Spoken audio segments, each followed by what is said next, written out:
Olá, boa noite. Último dia do ano e o ND traz hoje uma retrospectiva dos principais acontecimentos de 2018. Ano importante na política e, consequentemente, também na economia. E para falar sobre esse assunto, eu converso hoje com o consultor econômico Rodolfo Amaral. Boa noite, Rodolfo, bem-vindo. Boa noite, Roberta. Boa noite a todos. É sempre um grande prazer estar com você. E também com o jornalista Zé Torquato. Boa noite, Zé, bem-vindo. Boa noite, Roberta. Um abraço aos telespectadores da Band e um feliz ano novo a todos. Bom, vamos começar falando sobre a política, que foi um ano bem conturbado, né? Um ano de eleições. Qual foi a grande notícia política desse ano, Rodolfo, no seu ponto de vista? Eu não tenho dúvida de que foi a condenação do Lula com a consequente prisão e proibição de que ele fosse candidato. Isso mudou completamente o cenário e permitiu que um outro candidato, no caso Jair Bolsonaro, fosse eleito presidente da República. Mudou completamente o cenário que se esperava no campo político. Você concorda, Zé? Eu vou em complemento ao Rodolfo, porque uma coisa está diretamente ligada à outra. Depois, ao longo do programa, podemos desenvolver mais.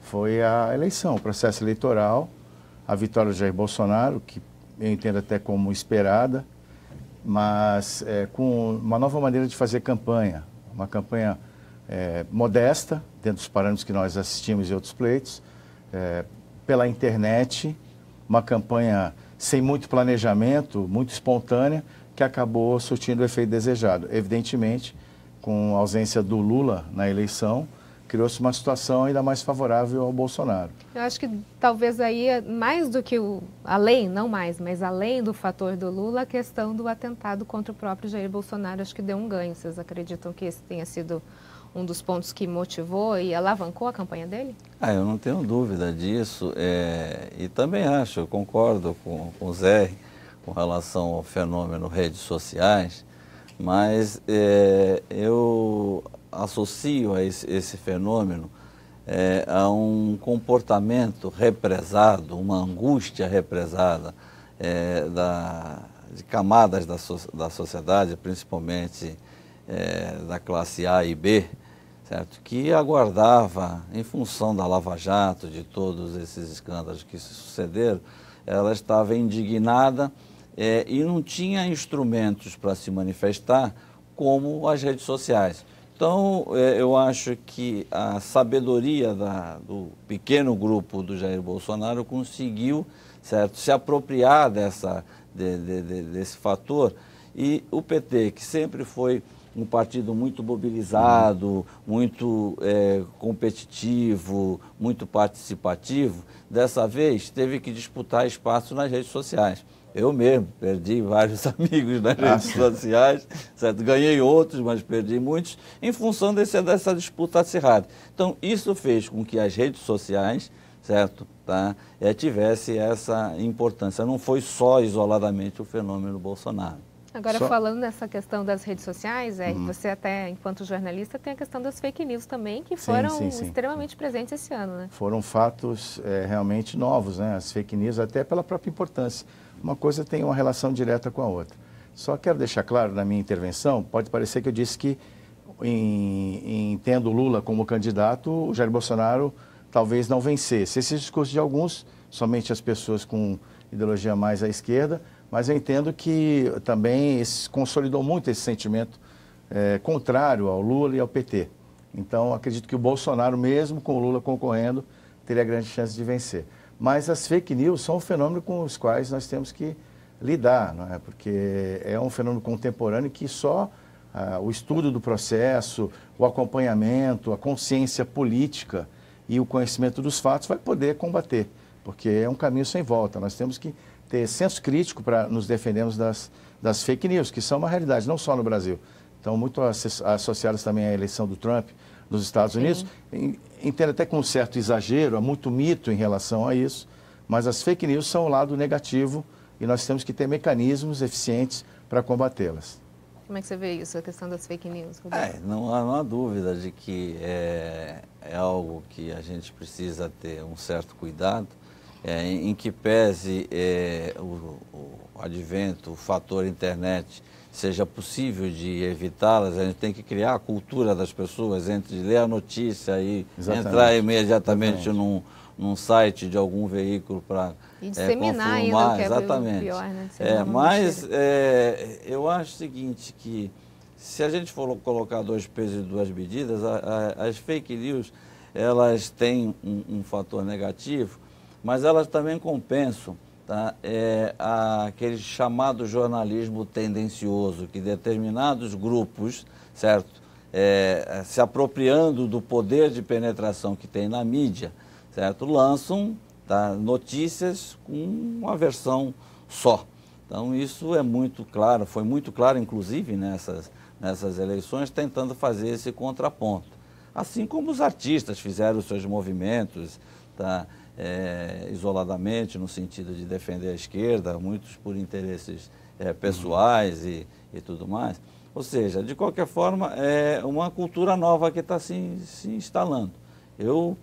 Com todos os pesares, eu acho que valeu a pena essa eleição e essa experiência foi muito gratificante. Então, eu entendo que nós temos que perseguir cada vez mais a pluralidade. Né?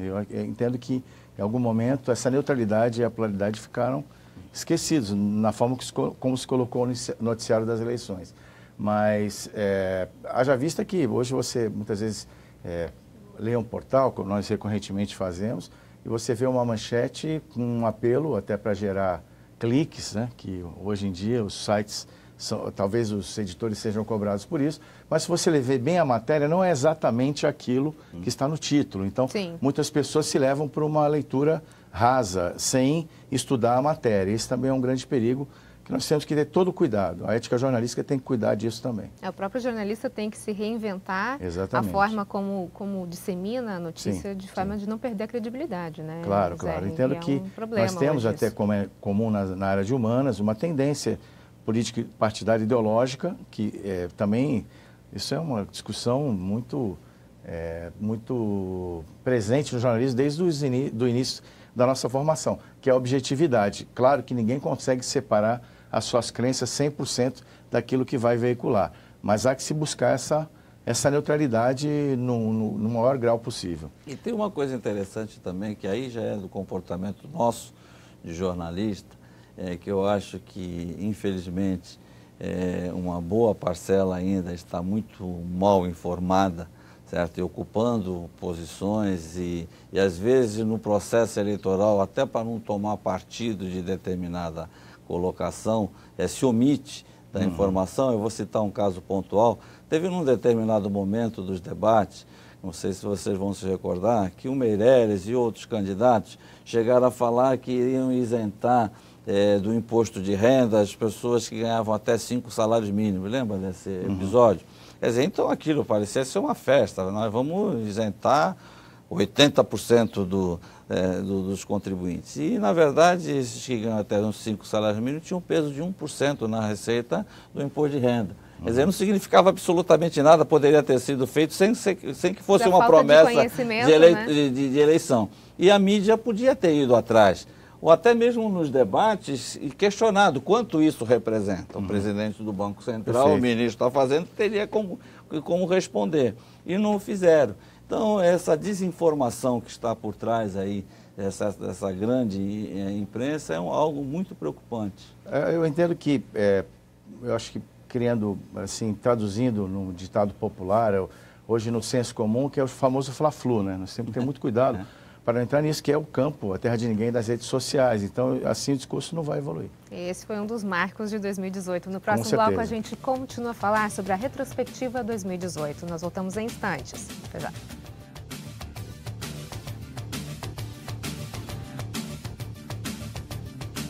O ND está de volta e o nosso assunto de hoje é retrospectiva 2018 e eu converso com o consultor econômico Rodolfo Amaral e com o jornalista Zé Torquato. A gente está falando sobre essa questão política, que foi um marco do ano de 2018, e vocês mencionaram a questão da renovação. Vocês acham que esse é um ponto importante que a gente deve citar? Desse ano 2018 houve uma renovação considerável? Eu acho que houve, principalmente a bancada do PSL, né? Muitas pessoas novas e que criam um desafio para os políticos. Eu tenho até um político aqui regional que está na faixa dos 40 anos, acabou de ser reeleito, E ele comentou que dos políticos antigos, você é um dos poucos que teve mesmo o patamar de votos e cresceu um pouquinho. Ora, hoje políticos com um mandato já estão sendo considerados políticos de outra vertente, de outra escola, de outro momento. Então se criam desafios, principalmente na forma de se comunicar, né? Eu acho que a política tradicional, haja visto que aconteceu aqui, 2 políticos veteranos aqui de Santos. A gente teve a questão do Papa e Beto Mansur, que não se reelegeram, exatamente, ficaram de fora. Como é que você vê, Rodolfo? Veja bem, sempre na vida, em tudo é bom renovar. Certo? Agora, a renovação propriamente dita não garante qualidade, sem dúvida. Não garante mudança de comportamento ético. Até porque em alguns pontos não existe experiência. Né? E porque a estrutura da máquina, a estrutura do Congresso, o famoso dando que se recebe, certo? Ele está tão arraigado na vida política brasileira, certo? Que qualquer um que lá estiver vai enfrentar essas dificuldades. No Congresso Nacional, que a gente que acompanha bem de perto aquela situação, a gente vê o seguinte: às vezes tem parlamentar que passa 4 anos de mandato e não sobe uma vez na tribuna, é do baixo clero e não tem uma única oportunidade. Então vive com aqueles trabalhos de bastidores, de comissão, que não rende visibilidade política e depois acaba no processo eleitoral não tendo que prestar conta para a sociedade. Aí presta conta de emendas parlamentares. Um parlamentar não é eleito para ficar lá conseguindo emendas para a sua região, certo? Isso aí é uma consequência, é um detalhe da legislatura. E, infelizmente, é isso que está virando regra. Então, eu espero que esse novo comportamento, não da classe política, mas principalmente da sociedade, porque a sociedade ficou mais esclarecida, ficou mais exigente. E as redes sociais estão permitindo que essas manifestações continuem. Eu acho que esse fla-flu que o Zé comentou, ele vai continuar 4 anos, não tenho a menor dúvida, certo? A equipe, os defensores do Bolsonaro vão ficar tentando se defender suas teses e os petistas contrários. Agora, acho também que a equipe que o Bolsonaro formou, em que pese eu ter a minha simpatia pessoal pelo pensamento liberal do Paulo Guedes, eu acho que, do ponto de vista estratégico de comunicação, e está aqui um excelente profissional de comunicação, ele está se antecipando a falar um monte de coisa de forma isolada e está se queimando. Coisas de campanha não eram para ser faladas em campanha. Tipo, por exemplo, ele vai na Federação das Indústrias do Rio de Janeiro falar contra o Sistema S. Obviamente, vai ser absolutamente criticado.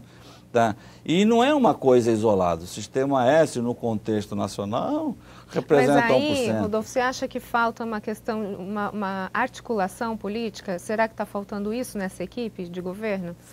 Porque existem, realmente, algumas medidas elas são necessárias, né? A gente precisa mudar o rumo do país e algumas medidas devem ser tomadas. Agora, a forma de você anunciar essas medidas, a hora de se anunciar essas medidas e como fazer, será que isso não é uma falta de experiência, talvez de articulação política? Eu não tenho dúvida. A própria forma com que ele se referia na campanha ao Paulo Guedes, o posto Ipiranga, aquele tipo de coisa, permitiu que ele tivesse toda essa autoridade, certo? E eu fico sempre me reportando aquela figura tradicional de porta-voz que era o Antônio Brito, lembra na época? Sim. Certo?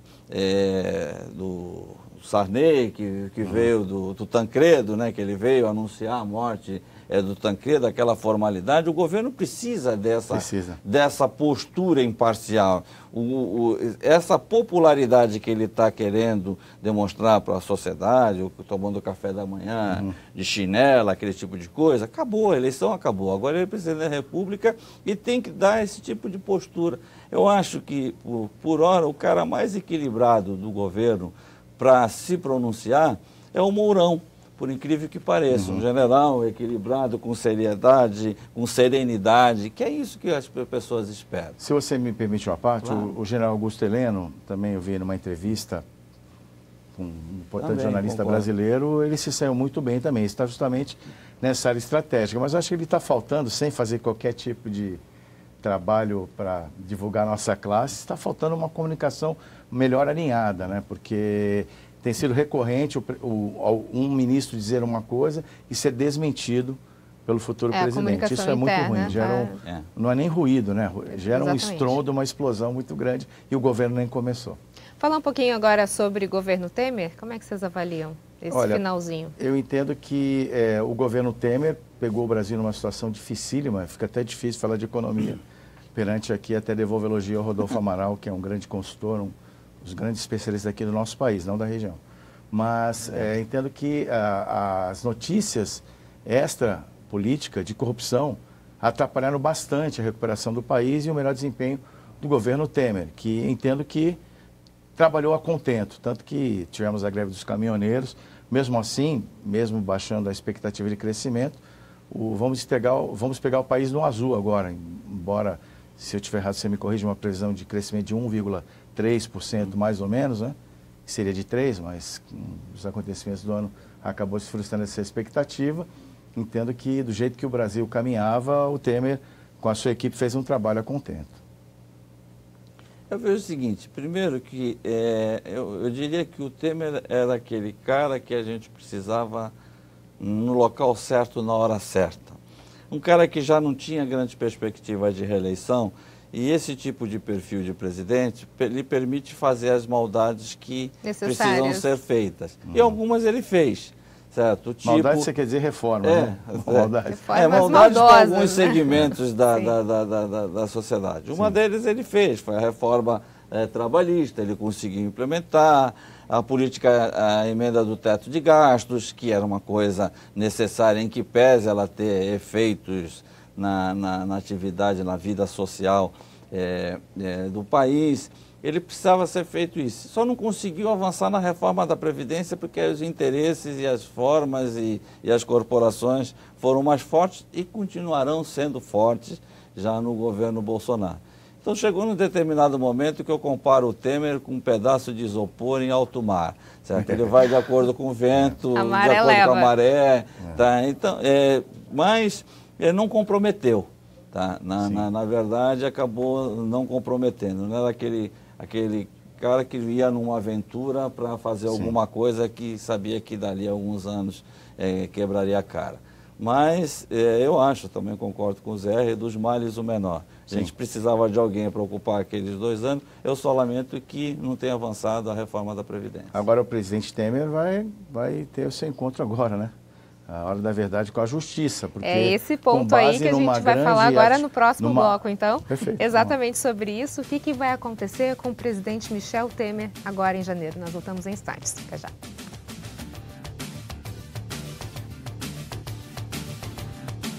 O ND está de volta e o nosso assunto de hoje é retrospectiva 2018 e eu converso com o consultor econômico Rodolfo Amaral e com o jornalista Zé Torquato. Bom, no finalzinho do bloco anterior a gente estava falando sobre a questão de Michel Temer e o que pode acontecer agora, a previsão para 2019, né, em relação ao presidente, o que pode acontecer com ele agora? Será que ele pode fazer companhia ao Lula? Eu acredito que se continuar esse processo realmente da luta contra a corrupção, que até o futuro ministro Sérgio Moro assumiu como uma das suas principais bandeiras, creio que o presidente Michel Temer vai ter problemas com a justiça, sim. Já dá para ter respondido, mas face a uma articulação muito bem feita, conseguiu se manter no cargo, não é? Com tudo contra, realmente, foi até surpreendente para mim, particularmente, dele ter conseguido não ser afastado para responder até primeiro a JBS, agora uma questão intimamente ligada à região, né? O inquérito dos portos, não é, Rodolfo? Sim. Acredito que agora também descobriu-se que ele seria um dos sócios da Argeplan, do Coronel Lima, que está envolvido aí com milhões na conta da empresa, na conta pessoal. Realmente ele vai ter problema sim e pode se juntar ao Lula, por que não? Bom, eu acho o seguinte, que ele pode se juntar ao Lula, eu não tenho dúvida, a partir da própria mala, coisas que a gente assistiu. O que eu às vezes lamento é uma campanha sistemática da mídia associando o Temer à figura do decreto dos portos. Porque eu, até para uma entidade de classe, uma das maiores do Brasil, nós fizemos um livro agora no meio do ano que entregamos aos candidatos à presidência da República, fazendo uma análise dos 25 anos da Lei de Modernização dos Portos, que foi em fevereiro desse ano comemorado. E nesse livro a gente trabalha essa questão. Primeiro que o decreto, certo, ele é fruto de uma lei aprovada no Congresso Nacional. Ele segue literalmente o que diz a lei. Sim. Certo? Então, não é porque quem escuta o William Bonner falar na televisão acha que o presidente foi lá, fez um decreto, pegou um papel de pão, escreveu um decreto do jeito dele e implementou aquilo. Não é verdade. O decreto regulamenta uma lei aprovada pelo Congresso Nacional. Depois, a gente já tem aqui na nossa região, o Temer já tem uma influência na área portuária de décadas. Sim. Nomeou presidente de Codesp e tudo mais, quando era presidente da Câmara dos Deputados. Agora, do ponto de vista de corrupção ligadas aos portos, eu diria que, na pior das hipóteses, ele foi um grande incompetente, tá?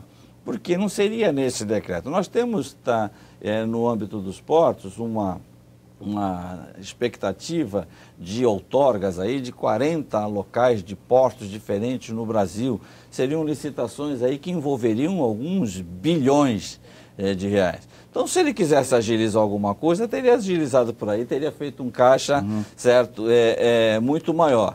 Depois, se você for analisar os investimentos nos portos brasileiros, nesse período de 25 anos que eu me refiro, foram previstos 22 bilhões de reais, se investiu 8, deixou-se de investir 14. Só aqui na Codesp foram 3 bilhões a menos. Quer dizer, dinheiro que já estava consignado e aprovado no orçamento da União. Se eu quisesse ganhar alguma propina, eu simplesmente fazia aquilo, certo, vingar. Certo? Então, eu acho que ficou uma celeuma na figura do Temer envolvendo escândalos aos portos. Tá? E aí eu acho que, especificamente no decreto, ele não tem muita razão de não ter assinado aquele decreto. Mas agora tivemos problemas na Codesp, aí, com prisões, inclusive, né, de alto escalão. Então, acho que seria desejável até para a nossa sociedade aqui da região, somente a sociedade de Santos, todos os setores aqui da vida, entendemos melhor essa relação do então deputado, agora presidente Michel Temer, cuja influência no Porto de Santos é de conhecimento geral, né? Todo mundo sabe disso. Essa história teria que vir à tona para trazer mais esclarecimentos. Para a gente cobrar também, né? A gente está no finalzinho do programa, eu gostaria só de dar uma pincelada em relação à retrospectiva econômica, do seu ponto de vista. Fator principal, greve dos caminhoneiros?